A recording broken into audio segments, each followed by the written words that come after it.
Fokus utama malam ini, penyelewengan diesel di tahap serius.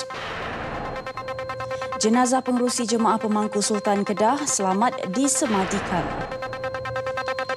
Pasangan peruang panda gergasi kini di Malaysia.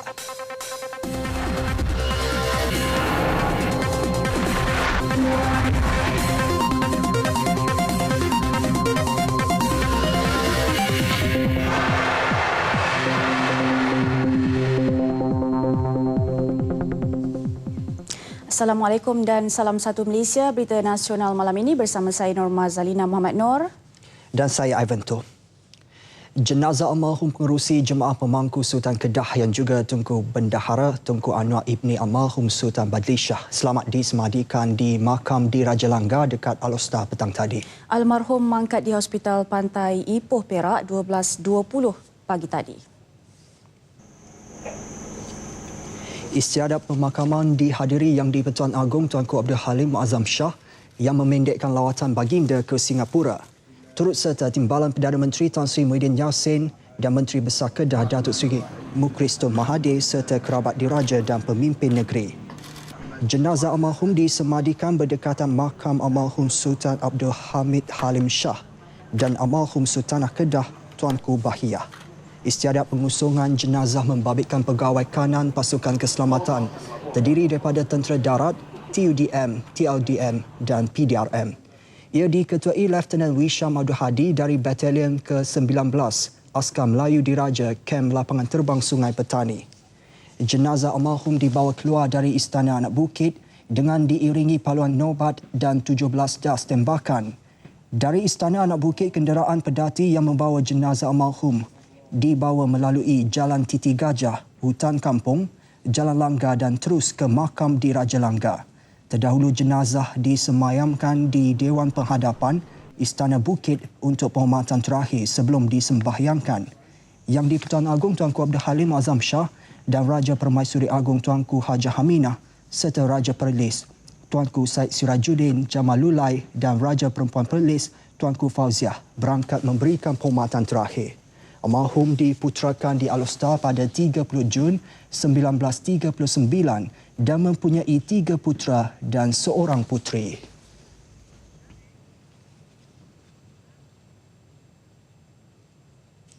Menteri Besar Kedah Datuk Seri Mukhris Tun Mahathir yang mengumumkan kemangkatan almarhum Tuanku Anwar turut memaklumkan hari ini sebagai cuti kelepasan am bagi negeri Kedah. Ia sebagai penghormatan kepada almarhum. Bendera negeri dan persekutuan pula diarahkan dikibarkan separuh tiang selama 3 hari yang akan berakhir Jumaat ini. Jenazah almarhum Yang Teramat Mulia Datuk Seri Utama Tan Sri Tunku Anwar Ar-Haj, Ibni almarhum Sultan Badlishah Tunku Bendahara Kedah, pengerusi Jemaah Pemangku Sultan Kedah akan disemayamkan di Dewan Penghadapan Istana Anak Bukit Alor bagi maksud penghormatan terakhir. Tempoh perkabungan ditetapkan selama 7 hari mulai hari ini sehingga 27 Mei depan dengan sepanjang tempoh berkenaan semua bentuk hiburan, keramaian serta perayaan dibatalkan. Tan Sri Muhyiddin Yassin menyampaikan ucapan takziah kepada seluruh anggota keluarga almarhum. Dan Timbalan Perdana Menteri berkata kemangkatan almarhum merupakan satu kehilangan besar kepada rakyat dan negara. Ucapan takziah itu disampaikan Tan Sri Muhyiddin bagi pihak Perdana Menteri dan para jemaah menteri serta kerajaan. Kata beliau lagi, pemergian almarhum akan sentiasa dikenang kerana baginda adalah seorang yang penyayang, berhemah tinggi dan sentiasa mengambil berat terhadap kebajikan rakyat, khususnya rakyat negeri Kedah.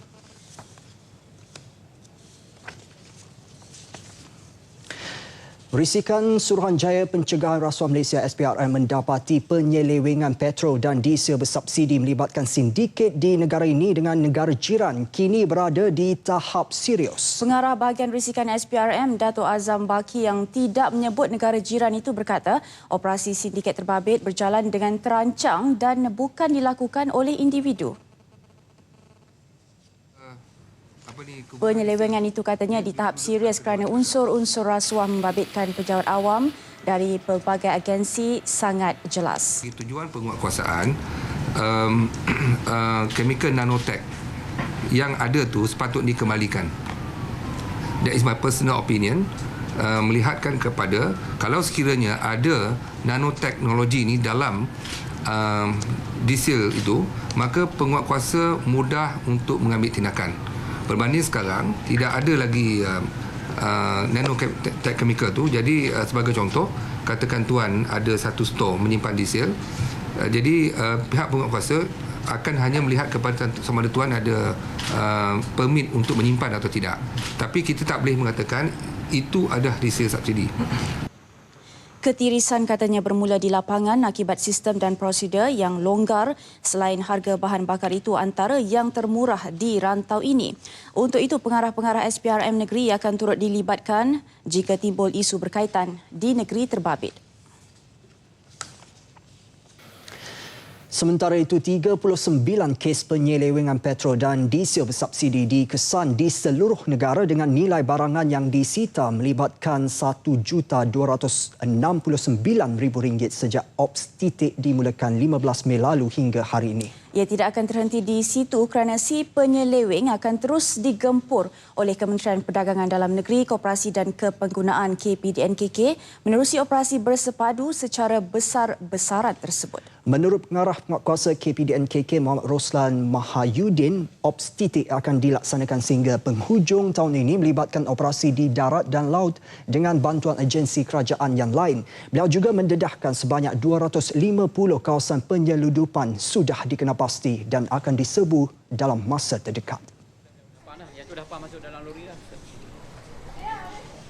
Selama ini memang kita buat seperti mana disebutkan tadi, kita memang ada buat ops yang untuk membeteraj diesel ni, tapi kita nampak ia berbentuk orang kata runcit bentuk runcit dibuat oleh setiap negeri dan nampak tidak begitu organised dan tidak mengenal pasti sasaran yang kita kendaki. Kali ini melalui Ops Titik ini kita akan mengenal pasti sasaran dan kita telah pun mengenal pasti sebenarnya dan kita akan sasarkan ke tempat-tempat tersebut.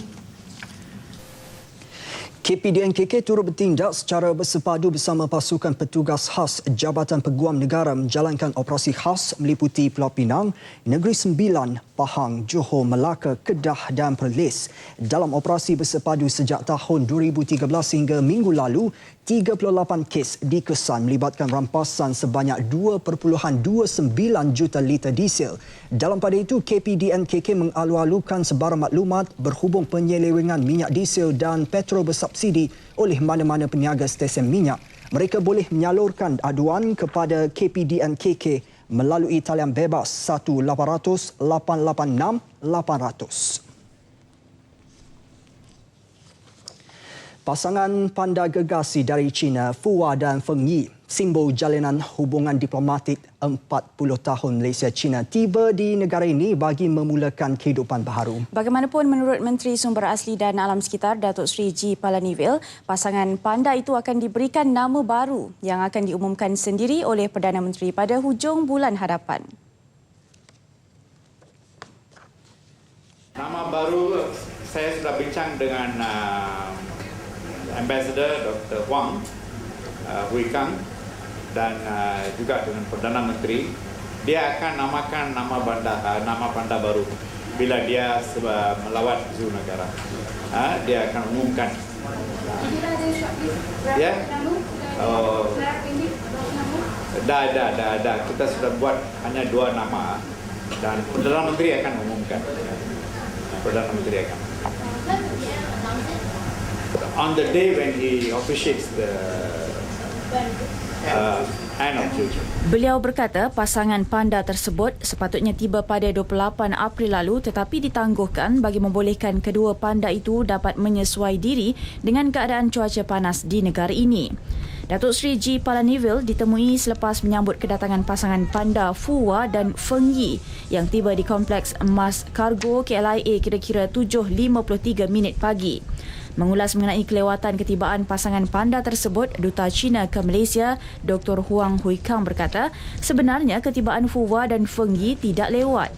Mereka tiba lebih awal daripada tarikh hubungan diplomatik antara Malaysia dan China yang disambut setiap 31 Mei sejak 1974.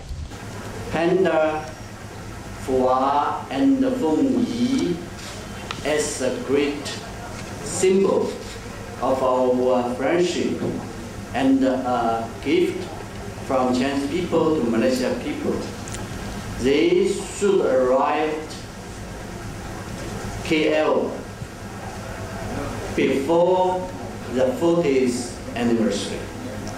So now you see Panda has landed in KL before 40th anniversary. Just a few days delay. And it seems to me no delay at all. They have arrived in Malaysia before the 40th anniversary of our diplomatic relations with Malaysia.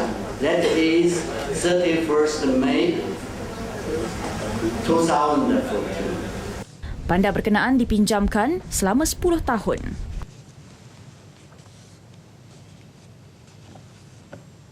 Dalam pada itu, pasangan panda itu juga diberikan sijil Malaysia Rumah Keduaku MM2H.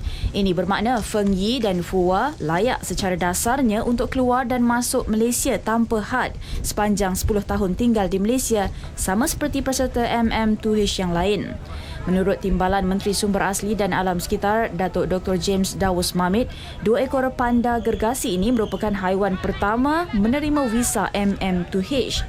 Menerusi program Kementerian Pelancongan itu, peserta bukan warga Malaysia dibenarkan memperbaharui visa selama 10 tahun dan menikmati pelbagai keistimewaan lain. Ia dibawa ke negara ini menerusi program Perjanjian Kerjasama Konservasi Antarabangsa Panda Gergasi. Melalui program itu, Malaysia akan berpeluang menjalankan penyelidikan konservasi panda gergasi selain dapat membangun dan melatih kepakaran tempatan. Ya, sebaik tiba di Kelai A, pasangan panda itu kemudian terus dibawa ke Kompleks Giant Panda di Zoo Negara pukul 10.30 pagi tadi. Wartawan Kamal Firmansyah Kamaluddin melaporkan ia akan melalui proses kuarantin selama sebulan bagi memastikan kedua-duanya dapat menyesuaikan diri dengan keadaan dan persekitaran negara ini. Ketibaan pasangan panda jantan, Fua dan betina Feng Yi ini disambut kaki tangan Zoo Negara dan pelajar dari 6 buah tadika sekitar ibu negara. Pasangan panda ini kemudian terus ditempatkan dalam Kompleks Giant Panda. Kompleks ini telah diubah suai dengan kos RM25 juta di kawasan seluas 1.6 hektar dalam Zoo Negara ini, mengambil kira pelbagai aspek bagi memastikan ia menghampiri persekitaran habitat semula jadi haiwan itu.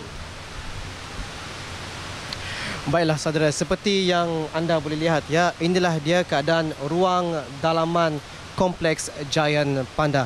Dan di sini agak sejuk ya kerana ia mengekalkan suhu 24 darjah Celsius. Dan seperti anda boleh lihat di belakang saya pada ketika ini adalah merupakan kawasan senaman bagi panda betina bernama Feng Yi. Selain pada tempat ataupun kawasan senaman, di dalam kompleks ini juga menempatkan 2 lagi kawasan, iaitu kawasan kurungan malam dan juga kawasan tempat penyimpanan makanan. Kompleks Giant Panda milik Malaysia ini diiktiraf sebagai yang paling moden di seluruh dunia. Buat masa ini, kemudahan panda kompleks ini adalah yang termoden dan terbaik di dunia. Jadi persediaannya kita seperti biasa juga, kita ada makmal, kita ada klinik, kita ada kitchen dan kita ada monitoring rooms untuk selama 24 jam untuk melihat aktiviti panda di dalam bangunan. Doktor veteriner turut ditempatkan di sini untuk bersiap siaga selama 24 jam sehari bagi memantau keadaan pasangan panda ini. Kompleks Giant Panda ini dijangka dibuka kepada orang ramai pada 20 Jun depan. Ruang dalaman ini boleh menampung 150 pengunjung pada satu masa. Pihak pengurusan Zoo Negara mensasarkan lebih 500,000 orang akan berkunjung ke kompleks tersebut dalam setahun pertama. Laporan Kamal Firmansyah Kamaluddin untuk TV1. Perdana Menteri Datuk Seri Najib Tun Razak dan isteri Datin Seri Rosmah Mansor selamat tiba di Tokyo, Jepun petang tadi bagi memenuhi jemputan ke persidangan antarabangsa Nikkei ke-20. Namun terdahulu sebaik tiba, Datuk Seri Najib menghadiri mesyuarat tertutup dua hala bersama rakan sejawatannya Shinzo Abe. Kedua-duanya dalam sidang media bersama sejurus selepas mesyuarat itu menyatakan komitmen bersama untuk terus menjayakan pusingan kedua dasar pandang ke timur menerusi beberapa program pembangunan pendidikan dan penyelidikan serta meningkatkan pertukaran perniagaan kalangan pemain industri kecil dan sederhana IKS. Dan laporan lanjut kita bersama wartawan Azmah Abdul Wahab di Tokyo. Hello Azmah. Azmah? Azmah? Majalina, ya. Ya, teruskan. Datuk Seri Najib tiba di Hotel Imperial, lokasi persidangan antarabangsa Nikkei yang akan bermula esok kira pukul 5.40 petang tadi waktu tempatan. Sejurus selepas itu, Perdana Menteri menyertai rakan sejawatannya Abe kira-kira setengah jam mengadakan pertemuan empat mata di pejabat Perdana Menteri Jepun itu di Nagatacho. Mesyuarat tertutup berkenaan turut dihadiri delegasi kedua-dua negara dengan Malaysia diwakili Menteri di Jabatan Perdana Menteri Senator Datuk Seri Abdul Wahid Umar, Ketua Setiausaha Kementerian Luar Datuk Osman Hashim dan Ketua Setiausaha Kementerian Perdagangan dan Antarabangsa Industri Datuk Dr. Rebecca Fatimah Samaria serta Duta Besar Malaysia ke Jepun Datuk Syahrudin Matsum dan beberapa delegasi lain. Manakala mengiringi Perdana Menteri Jepun pada mesyuarat itu ialah timbalan Ketua Setiausaha Kabinetnya Katsunobu Kato serta beberapa ahli Kabinet Jepun lain. Langkah mempertingkatkan lagi kerjasama Malaysia-Jepun dalam melaksanakan dasar pandang ke timur yang kini memasuki fasa kedua antara agenda utama perbincangan kedua-duanya.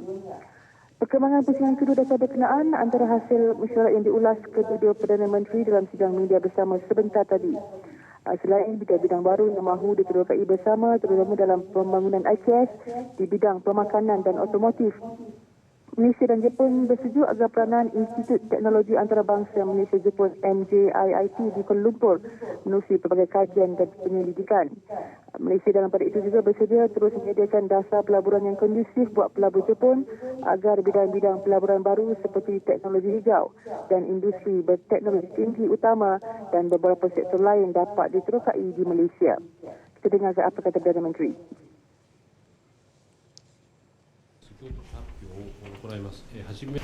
In terms of our bilateral ties between Malaysia and Japan, our economic relations remain the most important pillar of our bilateral relations. Japan continues to be the largest investor in the manufacturing sector in Malaysia, and we welcome more Japanese investors to participate in sectors such as green technology, high-tech capital industry, biotech, advanced electronics and automotive industry. You would like to now... Di sudut keselamatan dan pembangunan maritim, Datuk Seri Najib menyatakan penghargaan terutama kepada pasukan keselamatan pantai JCG yang banyak menjayakan kerjasama dengan Agensi Penguatkuasa Maritim Malaysia APMM. Beliau mahu kerjasama berkenaan dipertingkat terutama di bidang pembangunan sumber manusia keselamatan maritim. Dalam sidang media sama, Datuk Seri Najib turut mengucapkan terima kasih kepada kerajaan Jepun atas bantuan dan sokongan dalam misi pencarian pesawat Mars MH370. Ini merupakan lawatan keempat Datuk Seri Najib ke Jepun dalam tempoh 5 tahun. Dan bagi meraihkan kajian sahabat baiknya Datuk Seri Najib dan isteri di Tokyo kali ini, Perdana Menteri Shinzo Abe ketika ini sedang menganjurkan satu majlis akan malam di kediaman rasminya. Sesuatu yang di luar kebiasaan pemimpin Jepun menunjukkan betapa rapat Malaysia di hati pemimpin berkenaan.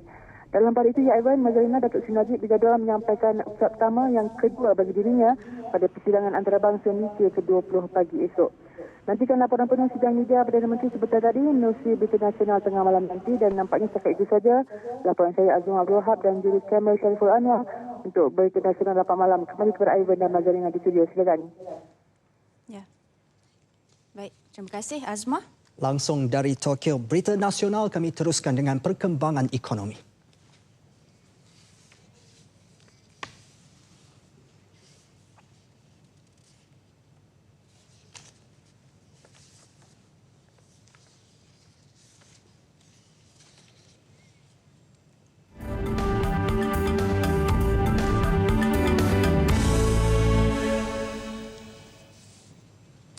Proton Holdings Berhad telah melantik bekas Perdana Menteri Tun Dr. Mahathir Mohamad sebagai pengerusinya berkuat kuasa 16 Mei lalu. Beliau juga telah dinamakan sebagai pengerusi anak syarikat Proton, Grup Lotus PLC.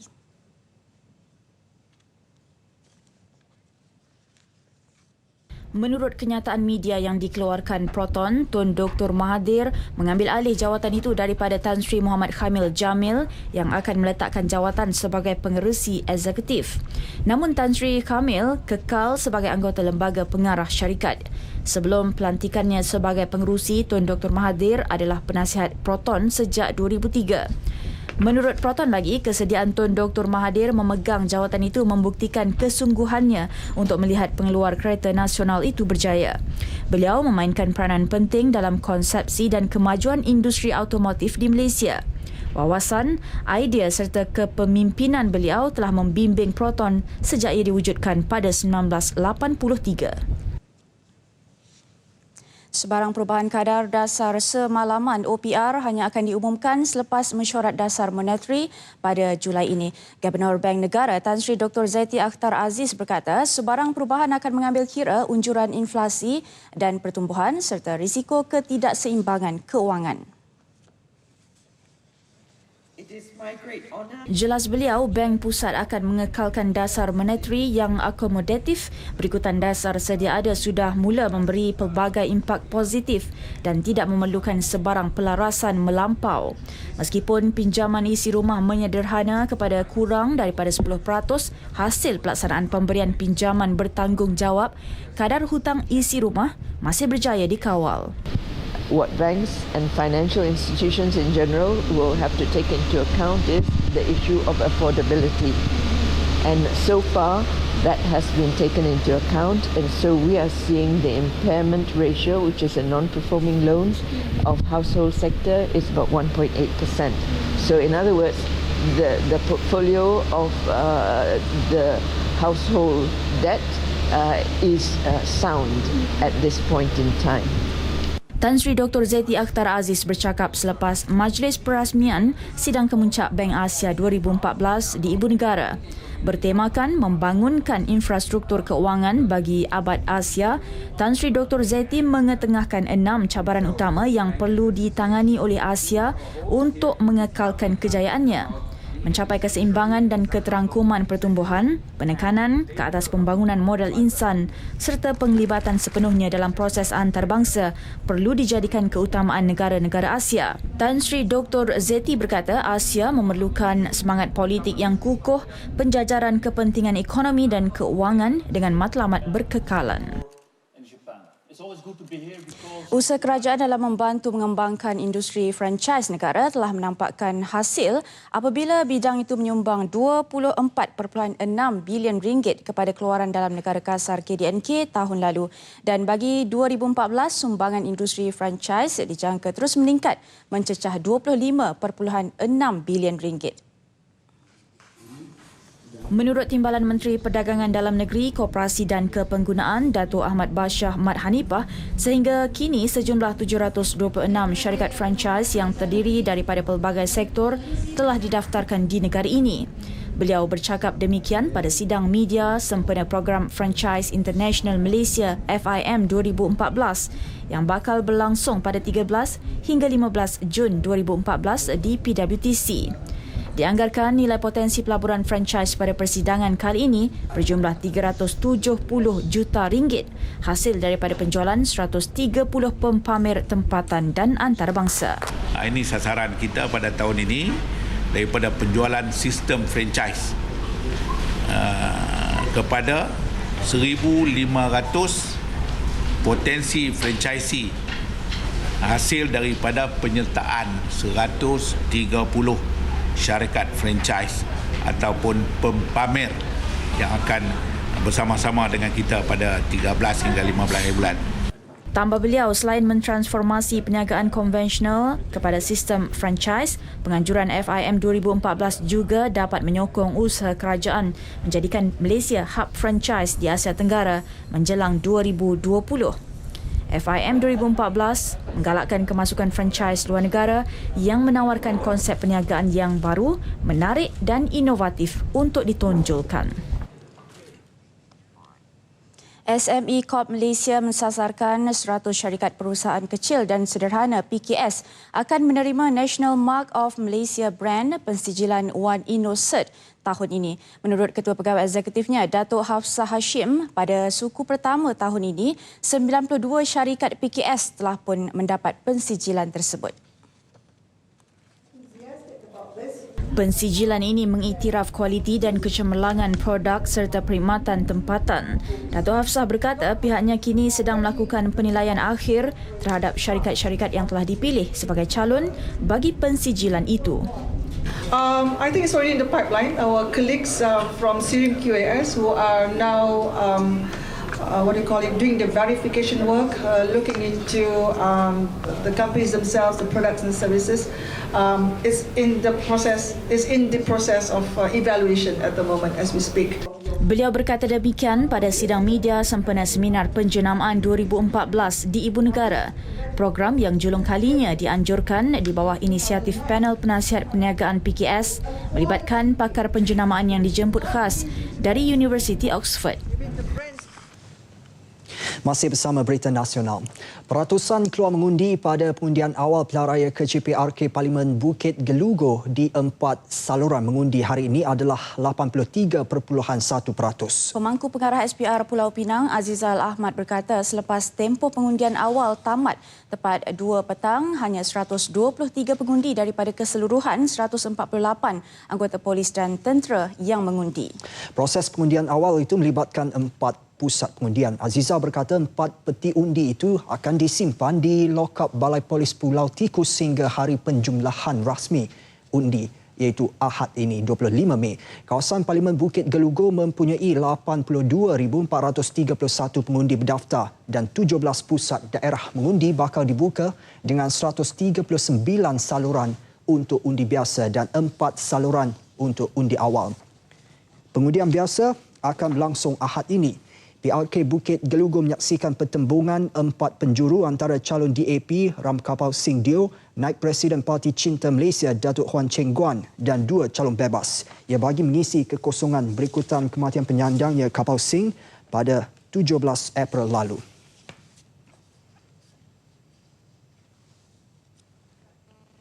Dan Setiausaha Suruhanjaya Pilihan Raya SPR Datuk Abdul Ghani Saleh menyatakan proses pengundian awal berjalan baik dan terkawal.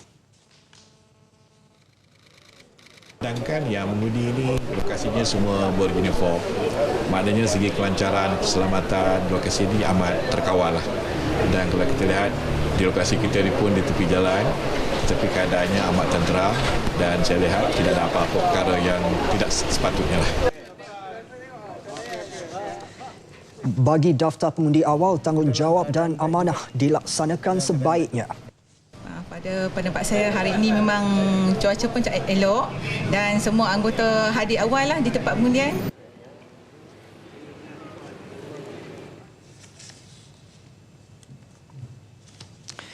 Sementara itu bagi PRK Teluk Intan, polis telah membuka 2 kertas siasatan daripada 3 laporan yang diterima pasukan itu. Laporan dibuat sejak hari penamaan calon PRK Teluk Intan 19 Mei lalu. Penyokong parti dan calon Ketua Polis Daerah Hilir Perak ACP Goh Kok Liang berkata kertas siasatan bagi laporan pertama dijalankan setelah menerima arahan daripada Timbalan Pendakwa Raya. Manakala bagi kes kedua, polis masih mengesan seorang saksi. Yang satu lagi kita masih mengesan saksi untuk melengkapkan siasatan sebelum kita merujuk kepada Timbalan Pendakwa Raya. Beliau bercakap pada sidang media di Ibu Pejabat Polis Daerah Hilir Perak di Teluk Intan. 2 laporan polis diterima pada hari penamaan calon. Kes pertama melibatkan individu yang mengeluarkan kata-kata lucah kepada anggota polis yang bertugas. Kes kedua pula membabitkan penyokong parti yang tidak mematuhi arahan polis supaya berada di tempat yang telah ditetapkan.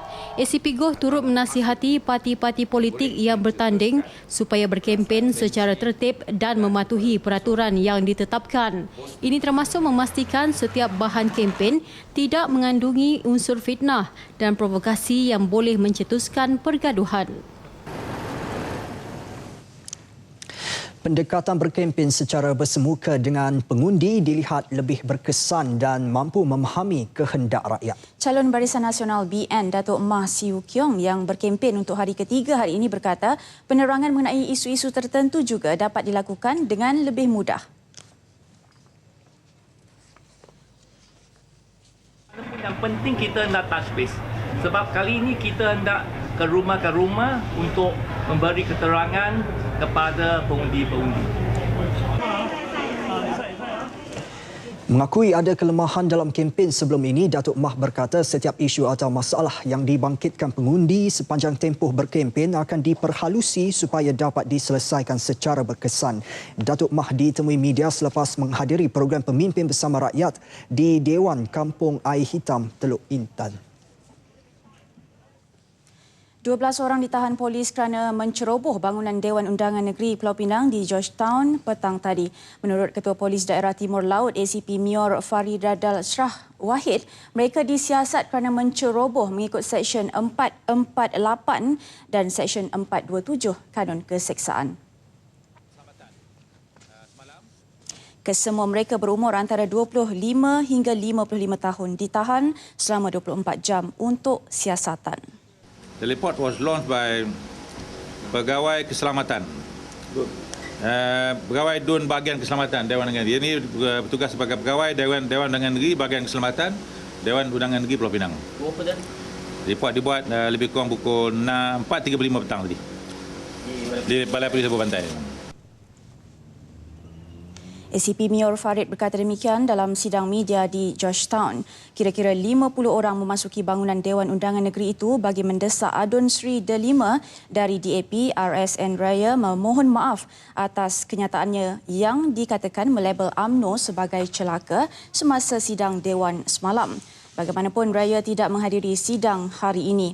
Sidang Dewan dihentikan sebaik kumpulan tersebut berhimpun di hadapan bangunan Dewan Undangan Negeri. ACP Mior Farid dan Ketua Jabatan Siasatan Jenayah Pulau Pinang ACP Mazlan Kisah bersama-sama anggota polis termasuk unit Light Strike Force LSF berjaya mengawal keadaan. Di Selangor, Kerajaan Negeri mengemukakan satu cadangan pelan tindakan kepada Kerajaan Persekutuan bagi memastikan penstrukturan semula industri air diselesaikan secepat mungkin. Cadangan berikutan persetujuan dicapai 3 syarikat konsesi untuk diambil alih oleh Kerajaan Negeri. Menteri Besar Tan Sri Abdul Khalid Ibrahim menjelaskan pelan berkenaan menyasarkan proses penstrukturan diselesaikan dalam tempoh 4 hingga 6 bulan. Pelan berkenaan juga diserahkan kepada Menteri Tenaga, Teknologi Hijau dan Air Datuk Seri Panglima Dr. Maximus Ongkili menerusi surat bertarikh 21 Mei lalu. Industri air diselesaikan.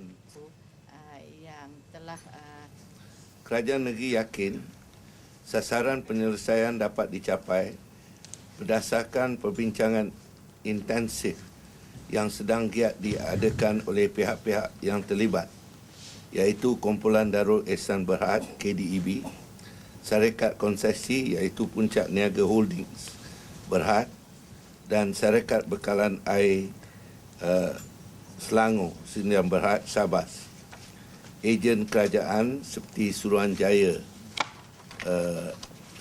Perkhidmatan Air Negara SPAN dan Pengurusan Aset Air Berhad PAAB serta Kementerian Air selaku pemudah cara. Beliau berkata demikian selepas mempengerusikan mesyuarat Esko Kerajaan Negeri di Shah Alam.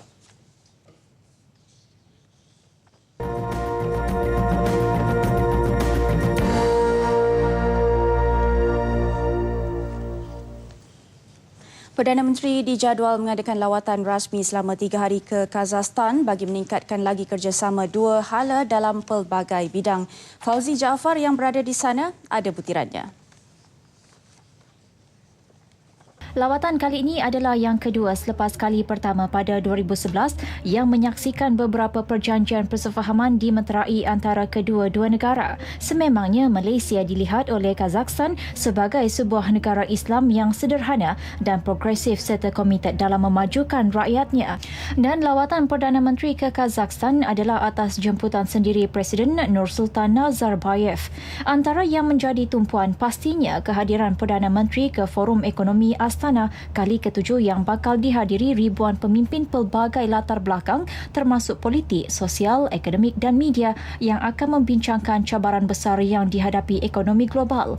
Lebih membanggakan, Datuk Seri Najib diberi penghormatan untuk menyampaikan ucap utama selepas ucapan oleh Presiden Nazarbayev, dan Perdana Menteri dijangka berkongsi keupayaan dan kebolehan Malaysia di dalam ekonomi antarabangsa. Menurut Duta Malaysia ke Kazakhstan, Datuk Hidayat Abdul Hamid, Forum Ekonomi Astana yang berlangsung pada bulan Mei setiap tahun berkembang secara signifikan sejak kali pertama diadakan pada 2008. Tahun lepas, forum itu menarik lebih 13,000 peserta dari 160 negara sekaligus menjadikannya antara forum ekonomi berprestij selain Forum Ekonomi Dunia WEF di Davos, Switzerland. Yang Amat Berhormat Perdana Menteri akan diberi peluang untuk memberi ucap tama selepas ucapan oleh TYT Presiden. Ini adalah satu penghormatan kepada Malaysia, dan Yang Amat Berhormat Perdana Menteri diberi peluang untuk mengutarakan kebolehan Malaysia di peringkat di bidang ekonomi di Forum Ekonomi Antarabangsa. Selain menghadiri Forum Ekonomi Dunia, Perdana Menteri juga dijadual mengadakan pertemuan berasingan dengan Presiden Nursultan Nazarbayev, dan Perdana Menteri Kazakhstan akan diberi sambutan rasmi di Istana Presiden. Sempena lawatan Perdana Menteri juga, beberapa perjanjian persefahaman antara kedua-dua negara akan ditandatangani. Untuk rekod, beberapa syarikat Malaysia telah pun membuat pelaburan di Kazakhstan khususnya dalam bidang minyak dan gas. Malah, sebuah syarikat Malaysia mengendalikan sebuah kilang simen terbesar di Asia Tengah. Meskipun perdagangan dua hala Malaysia-Kazakhstan agak kurang seimbang dan memihak kepada Malaysia dengan nilai dagangan kira-kira 56 juta dolar Amerika pada tahun lepas misalnya, masih ada peluang yang amat baik untuk meningkatkan lagi hubungan dua hala Kuala Lumpur-Astana. Ini terutama peluang pelaburan buat syarikat Malaysia dalam bidang infrastruktur. Malaysia yakin untuk menduduki kerusi wakil tidak tetap Pertubuhan Bangsa-Bangsa Bersatu PBB dengan harapan mengatasi pencapaian pada penggal 1999-2000 iaitu 180 negara menyokong.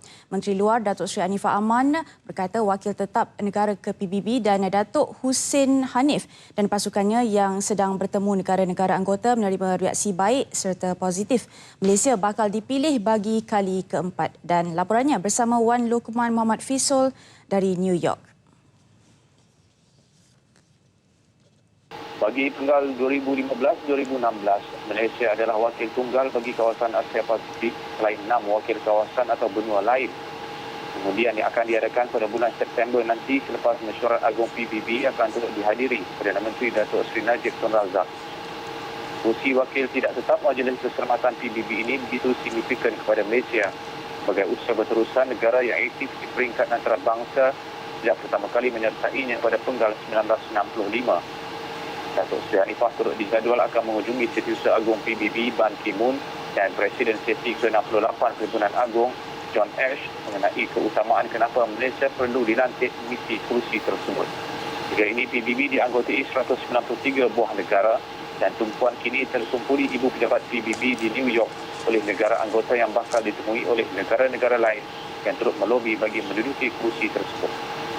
Pada hari Rabu di New York, Datuk Seri Anifah Aman akan mengadakan perjumpaan peringkat tinggi Perhimpunan Agung PBB mengenai sumbangan daripada negara Utara Selatan, Selatan-Selatan dan pembangunan teknologi maklumat dan informasi ICT bagi pembangunan untuk pelaksanaan agenda pembangunan pasca 2015. Menurut bekas diplomat kanan Malaysia di PBB, pemilihan kursi tidak tetap Majlis Keselamatan PBB penting kepada negara untuk meneruskan tradisi sebagai antara negara yang paling aktif memperjuangkan keamanan di dunia. Laporan Wal Kumas Muhammad Faisal bersama juru kamera Muhammad Zamzi Osman dari New York untuk berita RTM.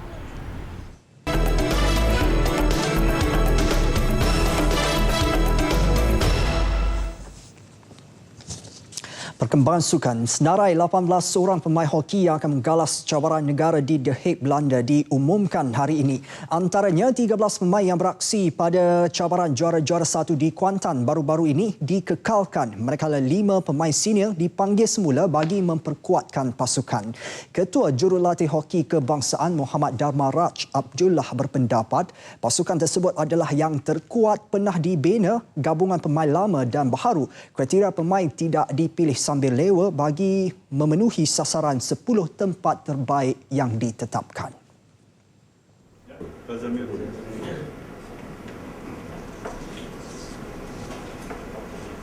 Pasukan yang kira telah dinamakan hari ini setelah kira pasukan terkuat Malaysia, okay, dengan kira dari segi pengalaman, dari segi kepolian, ni pasukan yang kira terkuat dah.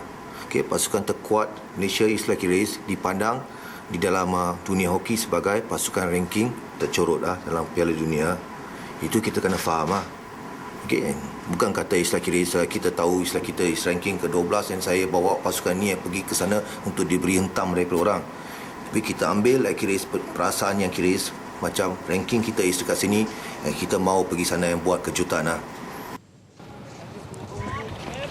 Sementara itu, antara nama yang diketepikan pula ialah penjaga gol Muhammad Hafizuddin Uthman, 2 pemain pertahanan Izzat Hakimi, Muhammad Azri Hassan dan pemain tengah Muhammad Rashid Baharum serta Ahmad Kazamiro Nasruddin. Manakala pemain yang disenaraikan semula kebanyakannya adalah pemain kebangsaan, terdiri daripada penjaga gol berpengalaman Muhammad Ruslan Jamaluddin, Muhammad Razi Abdul Rahim, Syahrul Nabil, Hafifi Aziz Hanafi dan Muhammad Ramadan Rosli.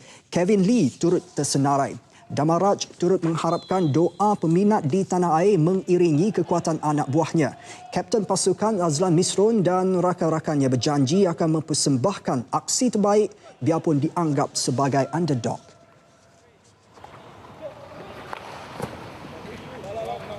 Yang saya fokuskan, saya kena membantu pasukan untuk pastikan kita punya performance di sana lebih baik. Supaya kita punya orang kata rakyat Malaysia boleh membanggakan kita tim Malaysia dekat World Cup, kita bermain dekat World Cup dengan orang kata cemerlang . Skuad negara yang kini berada di ranking ke-12 dunia bakal berlepas ke Belanda Jumaat ini.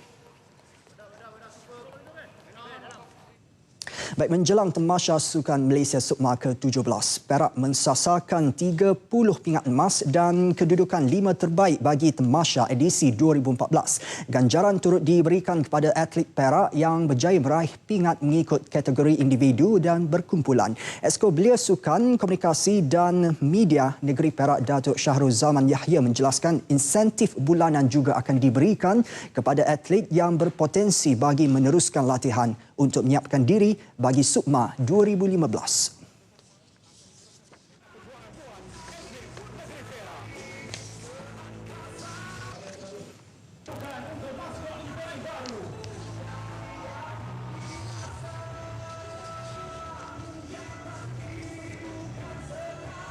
RM3,000 untuk yang akan mendapat pingat emas, dan selain daripada that one off, selepas itu sekiranya mereka masih layak untuk mewakili Sukma, kita akan terus memberikan mereka insentif bulanan untuk mereka terus berlatih untuk menyiapkan diri untuk Sukma yang akan datang. Beliau yang berkata demikian selepas majlis penyerahan bendera kontingen Perak oleh Menteri Besar Datuk Seri Dr. Zamri Abdul Kadir kepada Ketua Kontingen Perak Datuk Seri Abdul Puhat Maknayan.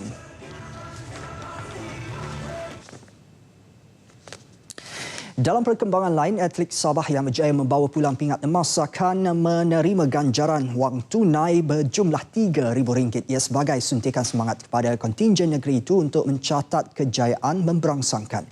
Sehubungan itu, Menteri Belia dan Sukan Sabah Datuk Taufik Abu Bakar Titingan mencabar atlet supaya memberikan prestasi terbaik dalam 20 jenis sukan yang disertai.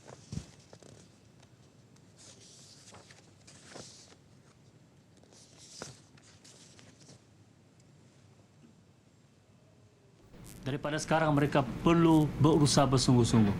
Kerana kita tidak akan mau menghantar hanya setakat passenger saja.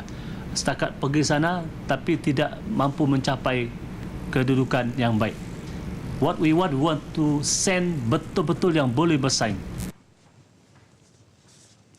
Kontingen Sabah menghantar seramai 333 atlet dan 95 pegawai dengan sasaran membawa pulang 20 pingat emas. Antara acara yang menjadi sasaran emas ialah olahraga, golf, angkat berat, acara renang serta berbasikal. Baik, seterusnya kejohanan badminton Piala Thomas 2014. Malaysia ketika ini sedang mendahului Korea Selatan 2-1. Mata Malaysia disumbang dua pemain perseorangan, Datuk Lee Chong Wei dan Chong Wei Fen, turun berdepan Korea selepas mengatasi tuan rumah pada perlawanan pembukaan kumpulan C. Malaysia meraih mata pembukaan menerusi pemain nombor 1 dunia, Datuk Lee Chong Wei, berdepan Sun Wan Ho. Datuk Lee Chong Wei bagaimanapun tidak diberi laluan mudah. Ketangkasan Sun sekali-sekala memerangkap Chong Wei, namun masih belum mampu untuk menangkis match dan Chong Wei sekaligus melakar kemenangan straight set 21-17, 21-17 untuk mata pertama buat Malaysia. Giliran bergu negara Hun Tien Hao Tan Boon Kiong pula turun berdepan gandingan Yu Yong Sun Lee Yun Dae. Mendahului 6-0 di awal permainan, keadaan gandingan Korea berjaya menyamakan kedudukan 10 sama selepas itu. Yu Yong Sun Lee Yun Dae terus meraih mata untuk menang 21-19. Kian Kiat dan Tien Hao terus memberi tentangan di set kedua untuk memburu kemenangan. Namun bergu nombor 10 dunia Yong Sun dan Yong Dae bijak membaca gerakan bergu Malaysia sekaligus menang 21-19 untuk mengikat kedudukan satu sama. Perseorangan kedua negara Chong Wei Fen memberikan mata kedua untuk Malaysia apabila mengatasi Lee Dong Kun. Chong Wei Fen tumpas 19-21 di set pertama, namun bangkit dengan permainan yang lebih kemas di samping memanfaatkan kesilapan lawan untuk menang 21-17 di set kedua. Faktor keletihan nyata menghantui Chong Wei Fen dan Lee Dong Kun. Chong Wei Fen nampak lebih agresif untuk memintas Lee sekaligus menang 21-14 untuk memberikan mata kedua buat Malaysia. Dan ketika ini bergu kedua negara Tang Wei Kiong Goh Wee Shem sedang bertarung dengan bergu nombor 4 dunia Kim Sarang Kim Sajun untuk mencari mata ketiga buat negara.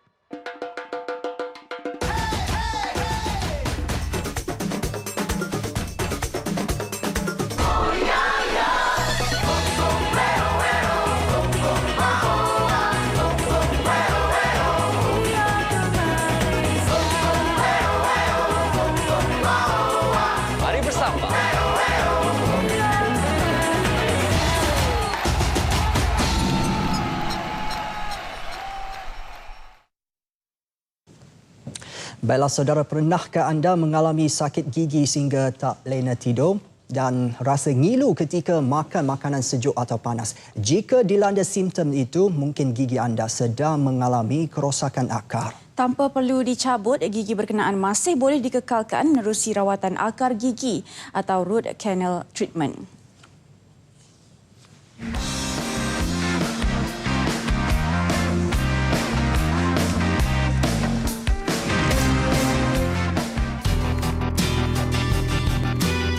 Rawatan akar gigi atau root canal treatment merupakan rawatan khusus untuk membaik pulih keadaan gigi agar boleh berfungsi secara normal.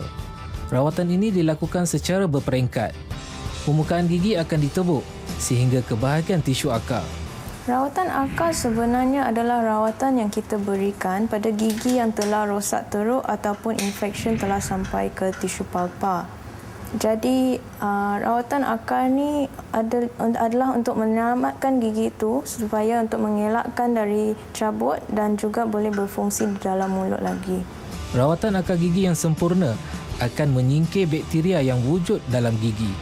Ini termasuk membuang tisu saraf tidak sihat yang menjadi sumber makanan bakteria. Faktor keperluan yang paling penting adalah bila gigi itu terlebih sakit dan menyebabkan tak boleh bekerja atau tidur malam, ataupun gigi yang non-vital iaitu gigi yang telah mati. Mungkin dulu kita pernah terhentak aksiden, lama-lama gigi itu lebih menjadi hitam dan akarnya telah mati sebenarnya di dalam.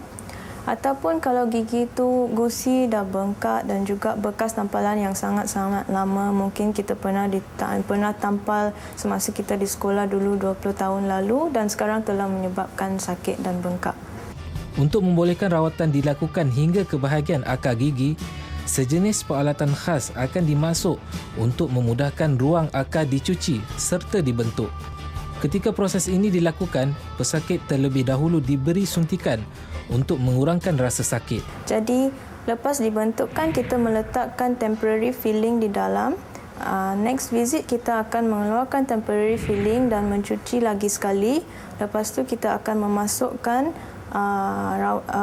filling akar, iaitu namanya gata perca ke dalam dan mengganti temporary filling dengan permanent filling.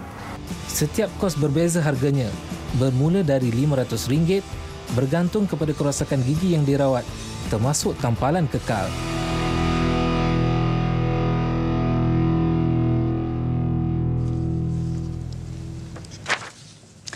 Malaysia dan Singapura masing-masing berpuas hati dengan hubungan baik antara kedua-dua negara dan beriltizam mempertingkat hubungan bilateral sedia ada demi kepentingan bersama. Itu antara yang dapat disimpulkan sempena kunjungan singkat Seri Paduka Baginda Yang di-Pertuan Agong Tuanku Abdul Halim Muazzam Shah ke Singapura susulan lawatan rasmi negara yang bermula sejak Ahad lalu. Pun begitu, Seri Paduka Baginda terpaksa memendekkan tempoh lawatan berikutan kemangkatan adinda Baginda Datuk Seri Utama Tan Sri Tunku Anwar Al-Haj Ibni Almarhum Sultan Badli Shah tengah malam tadi. Walaupun terpaksa memendekkan kunjungan Yang di-Pertuan Agong dan Raja Permaisuri Agong sempat mengunjungi beberapa lokasi ikonik di Republik itu. Selain menerima menghadap sembah daripada Presiden Dr. Tony Tan Keng Yam dan Perdana Menteri Lee Hsien Loong. Dan sepanjang 3 hari di Kota Singa, Seri Paduka Baginda diberi sambutan mesra bermula dengan ketibaan di lapangan terbang Terbangsa Changi, seterusnya menerima sambutan negara di Istana Presiden keesokan harinya. Yang di-Pertuan Agong menitahkan agar Malaysia dan Singapura perlu terus mempromosikan usaha interaksi antara rakyat dengan rakyat terutamanya dalam kalangan generasi muda. Namun apa yang lebih utama, Baginda turut mengalu-alukan agar kerjasama erat dan hubungan bilateral terus diperkukuh antara pemimpin tertinggi kedua-dua negara. In last April, our two prime ministers met for the 5th annual Leaders Retreat in Putrajaya. We are happy that cooperation between our two countries is forging ahead in full steam. We are confident that the various initiatives agreed by our two prime ministers would continue to improve connectivity between the two countries, bringing our economies and peoples closer, contributing towards the realization of the ASEAN community in 2015. Sementara itu, Presiden Singapura Dr. Tony Tan berkata tahun-tahun kebelakangan ini menyaksikan kerjasama antara kedua-dua negara semakin diperkukuh. Paling utama, Dr. Tony turut mengakui hubungan erat yang terjalin dengan Malaysia sebenarnya menjangkaui kepentingan material. Berita Nasional 8 malam 21 Mei 2014 berakhir di sini. Sebelum berpisah, saksikan visual sepasang panda dari China yang selamat tiba di negara ini pagi tadi yang kini ditempatkan di Kompleks Giant Panda. Ya, dan dengan itu, Assalamualaikum. Salam satu Malaysia. Saksikan bersama.